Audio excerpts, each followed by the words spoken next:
possible. Alors, qu'est-ce que nos députés ont voté cette nuit? Vous allez tomber de votre chaise. Nous sommes vraiment là dans un monde et une société sans Dieu. D'abord,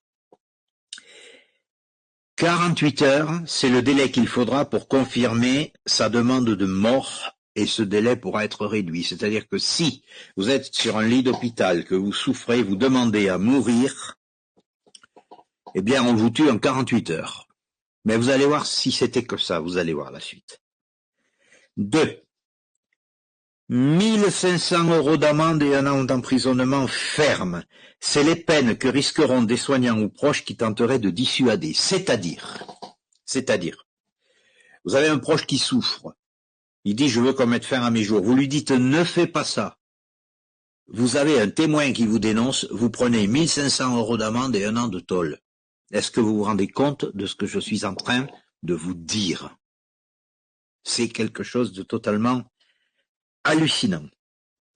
Mais il y a encore pire, et j'espère bien que vous ferez circuler cette vidéo.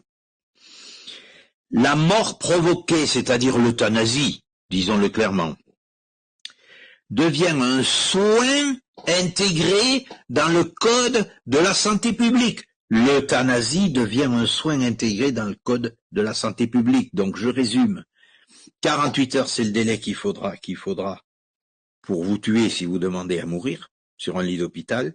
Si vous essayez de dissuader un proche qui veut mourir, c'est 1500 € d'amende et 1 an de tôle ferme.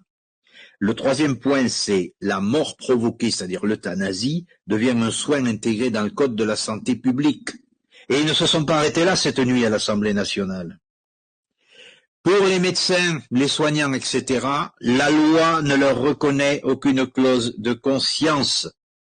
C'est-à-dire que jusqu'à présent, quelqu'un qui délivrait une substance à quelqu'un qui voulait mourir, il pouvait dire en conscience, je refuse.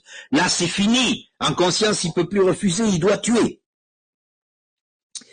Ensuite, tenez-vous bien, une simple demande orale suffira. Ni demande écrite, ni signature, ni témoin.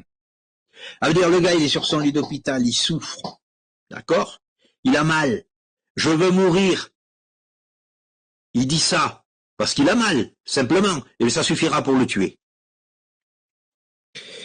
Donc, une simple demande orale suffira. Ni demande écrite, ni signature, ni témoin. Deuxièmement, l'avis du second médecin pourra être donné à distance et sera pas contraignant. C'est-à-dire que s'il y a un toubib qui dit, moi je veux donner la mort, il y en a un en visu qui dit, non mais moi je suis pas d'accord, celui qui est près du patient pourra quand même le tuer. 7e point, et ça écoutez bien, l'injection létale, c'est-à-dire l'injection qui tue, pourra avoir lieu à domicile, à l'hôpital, en EHPAD et partout ailleurs sans restriction. Je vous dis qu'on est sous Hitler, on va exterminer les inutiles. Mais je continue. 8e point, une décision solitaire. C'est-à-dire, le médecin pourra décider seul de donner la mort, donc de vous tuer, sans procédure collégiale, ni contre-pouvoir, rien. Un médecin peut décider de vous tuer dans un hôpital. Et 9, un contrôle après la mort, c'est-à-dire il y a une commission de contrôle, mais elle ne pourra examiner le dossier qu'après la mort, donc quand c'est fait. Et surtout, le 10e point, aucun recours possible pour les proches. Vous avez un patient, vous avez votre mari, vous avez votre fils, votre fille qui est en train de souffrir à l'hôpital, elle demande à mourir, on la tue et on vient vous le dire après. Vous n'avez aucun recours. C'est un permis de tuer. Alors, je vais vous donner la parade, parce qu'il y a une parade et il y a quelque chose auquel nos chers députés n'ont pas pensé. Alors, je vais vous dire ce qu'il faut faire. C'est ce que je m'apprête à faire d'ailleurs pour ma mère. C'est quelque chose qui se passe devant le notaire. Ça s'appelle un mandat de protection future. Alors, qu'est-ce que c'est? C'est d'abord avant tout un acte notarié que vous faites devant notaire, c'est-à-dire devant un officier public assermenté. Ça va vous coûter 125 balles, mais enfin, moi je préfère mettre 125 balles et être assuré qu'on me tue pas si voilà, ou qu'on ne tue pas ma mère si il y a bon. C'est un acte par lequel la personne, en l'occurrence ici par exemple ma mère, va dire, eh bien, que si elle se trouve sur un lit d'hôpital, si elle souffre, si elle n'est pas en état de se prononcer elle-même, ou si elle se prononce sous l'effet de la douleur